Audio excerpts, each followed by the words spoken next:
بسم اللہ الرحمن الرحیم۔ السلام علیکم۔ یہ کاشانۂ بصیرت کا آڈیو بک سیکشن ہے۔ اس وقت آپ جو کتاب سننے کی سعادت حاصل کر رہے ہیں وہ ہے عبادت و نماز۔ اس کا تیسرا پارٹ ملاحظہ فرمائیے۔ روح عبادت یعنی یاد خدا۔ یاد خدا کیا ہے؟ وہ روح عبادت ہے۔ عبادت کی روح یہ ہے کہ جب انسان عبادت کر رہا ہو، کوئی نماز پڑھ رہا ہو، کوئی دعا کر رہا ہو، الغرض کوئی بھی عمل انجام دے رہا ہو، تو اس کا دل اپنے خدا کی یاد میں زندہ ہو۔ وَأَقِیمُوا الصَّلَاةَ لِذِکْرِی، قرآن کہتا ہے نماز قائم کرو۔ کس لیے؟ اس لیے کہ میری یاد میں رہو۔ ایک دوسری جگہ قرآن کریم فرماتا ہے إِنَّ الصَّلَاةَ تَنْہَىٰ عَنِ الْفَحْشَاءِ وَالْمُنکَرِ وَلَذِکْرُ اللہِ اکبر۔ اس آیت میں نماز کی خاصیت کا ذکر کیا گیا ہے، البتہ وہ نماز جو حقیقی ہو، جو واقعی نماز ہو، ایسی نماز جو صحیح شرائط اور آداب کے ساتھ ادا کی گئی ہو۔ فرماتا ہے اگر انسان حقیقتاً نماز پڑھنے والا ہو اور صحیح نماز پڑھے تو خود نماز انسان کو نازیبا کاموں اور منکرات سے روکتی ہے۔ محال ہے کہ انسان درست اور مقبول نماز پڑھے اور جھوٹا ہو، محال ہے کہ انسان صحیح اور درست نماز پڑھے اور اس کا دل غیبت کرنے کو چاہے، محال ہے کہ انسان درست اور صحیح نماز پڑھنے والا ہو اور اس کی شرافت اسے شراب خوری کی طرف جانے کی اجازت دے، وہ بے حیائی کی طرف جائے، کسی بھی دوسرے نازیبا کام کی طرف قدم اٹھائے۔ نماز کی خاصیت یہ ہے کہ وہ انسان کو عالم نورانیت کی طرف لے جاتی ہے۔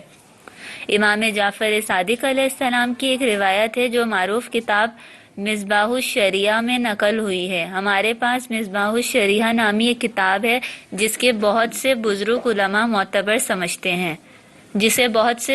علماء معتبر سمجھتے ہیں، جبکہ بعض علماء جیسے مرحوم علامہ مجلسی اس کتاب کو خاص معتبر نہیں سمجھتے، اس اعتبار سے کہ اس کے مضامین کچھ عرفانی مضامین پر مشتمل ہے، البتہ یہ ایک معروف کتاب ہے۔ حاجی نوری سید بن طاؤس اور ان جیسے دوسرے حضرات اس کتاب سے نقل کرتے ہیں۔ اس کتاب میں بکثرت احادیث ہیں۔ فضیل بن ایاز نام کا ایک شخص ہے، امام جعفر صادق علیہ السلام کا معاصر ہے، اس کا شمار معروف لوگوں میں ہوتا ہے۔ ایک ایسا شخص ہے جس نے اپنی عمر کا ایک حصہ گناہ، فسق و فجور، چوری، ڈاکے اور اسی قسم کے دوسرے مشاغل میں بسر کیا ہے۔ بعد میں اس میں ایک عجیب روحانی انقلاب پیدا ہوتا ہے اور وہ اپنی بقیہ عمر یعنی اپنی آدھی عمر تقوی، عبادت اور معرفت و حقیقت کی تلاش میں بسر کرتا ہے۔ اس کی داستان معروف ہے۔ وہ ایک مشہور چور تھا، نقبزن تھا۔ وہ خود اپنی داستان کچھ یوں بیان کرتا ہے، کہتا ہے کہ ایک رات میں نے ایک گھر کو نظر میں رکھا ہوا تھا کہ آج رات اس گھر میں چوری کروں گا۔ اس گھر کی دیوار بلند تھی، آدھی رات گزر چکی تھی، میں دیوار کے اوپر چڑھا، جب میں دیوار کے اوپر پہنچا اور چاہا کہ نیچے اتروں تو ہمسائے کے کسی گھر میں یا اسی گھر کے اوپر ایک عابد، زاہد اور متقی شخص، ایسے لوگوں میں سے ایک شخص جو اپنی راتوں کو بیداری کے عالم میں بسر کرتے ہیں، قرآن پڑھنے میں مشغول تھا، بہت اچھے انداز اور انتہائی خوبصورت لحن کے ساتھ۔ جب میں دیوار کے اوپر پہنچا تو اتفاقاً قرآن کا وہ قاری اور عابد شخص اس آیت پر تھا، أَلَمْ یعنی للذین آمنوا ان تخشع قلوبهم لذکر اللہ وما نزل من الحق۔ ظاہر ہے فضیل عرب تھا، معنی سمجھتا تھا۔ اس آیت کے معنی یہ ہے کہ کیا وہ وقت نہیں آیا جب با ایمان لوگوں کے دل، ایمان کا دعویٰ کرنے والوں کے دل خدا کی یاد قبول کرنے کے لیے نرم ہو جائیں؟ کب تک قساوت قلبی رہے گا؟ کب تک غفلت و بے خبری رہے گی؟ کب تک نیند کی حالت طاری رہے گی؟ کب تک حرام خوری میں مبتلا رہیں گے؟ کب تک دروغ گوئی اور غیبت کریں گے؟ کب تک شراب خوری اور قمار بازی کے مرتکب رہیں گے؟ کب تک نافرمانی میں مصروف رہیں گے؟ یہ خدا کی آواز ہے، اس کے مخاطب بھی ہم تمام لوگ ہیں۔ خدا ہم سے بات کر رہا ہے۔ اے میرے بندے، اے مسلمان، وہ وقت کب آئے گا جب یاد خدا کے لیے تیرا دل نرم ہو جائے، جب تو خدا کی یاد کے لیے خاضع اور خاشع ہو جائے۔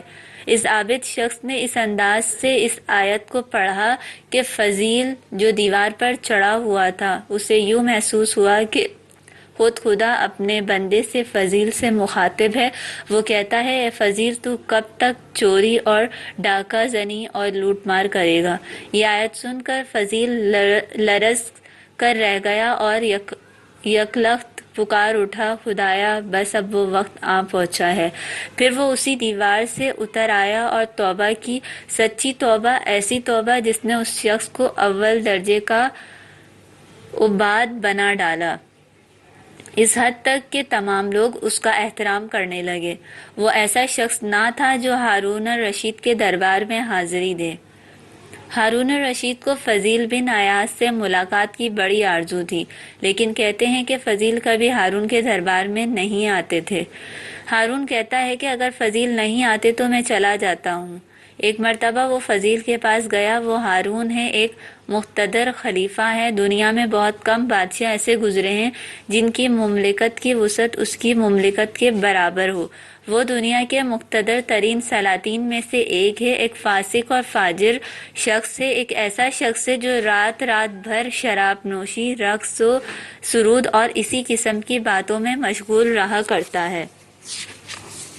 وہ فضیل کے پاس آتا ہے۔ وہی فضیل اپنی گفتگو کے چند جملوں سے وہاں موجود تمام لوگ کہتے ہیں کہ ہم نے دیکھا کہ فضیل کے سامنے ہارون انتہائی چھوٹا دکھائی دے رہا تھا اور اس کی آنکھوں سے آنسو برسات کی طرح جاری تھے۔ فضیل اسے واعظ و نصیحت کر رہے تھے، اس کے سامنے اس کے ایک ایک گناہ کو گنوا رہے تھے۔ فضیل بن ایاز اس قسم کے شخص تھے۔ وہ اس حالت میں جو انہوں نے اس دور میں پیدا کی، تقویٰ اور معرفت کے اس درجے پر پہنچ گئے، امام جعفر صادق علیہ السلام کے معاصر تھے، اور انہوں نے ہارون یعنی امام موسیٰ ابن جعفر الکاظم کا زمانہ بھی دیکھا تھا۔ کتاب مصباح الشریعہ ایک ایسی کتاب ہے کہ ان کا دعویٰ ہے کہ میں امام جعفر صادق علیہ السلام کی خدمت میں حاضر ہوا اور امام سے چند مسائل کے بارے میں سوال کیا اور امام نے مجھے یہ جوابات دیے۔ ظاہر بات ہے کہ جب اس قسم کا عارف، بامعرفت، متقی اور زاہد انسان امام کی خدمت میں حاضر ہوگا تو یہ کسی ایسے ساربان کے آپ کی خدمت میں جانے سے بہت مختلف ہوگا جو مثلاً نماز کا کوئی مسئلہ آپ سے پوچھنا چاہتا ہو۔ قدرتی طور پر اس کے سوالات ایک درجہ بلندتر ہوں گے اور امام کے جواب بھی دوسروں کو دیے جانے والے جوابات سے ایک درجہ بلند سطح کے ہوں گے۔ قدرتی طور پر یہ کتاب ایک بلند درجہ کتاب ہے۔ مثلاً امام جعفر صادق علیہ السلام نے اس کتاب میں اسرار وضو بیان کیے ہیں، اسرار نماز بیان کیے ہیں۔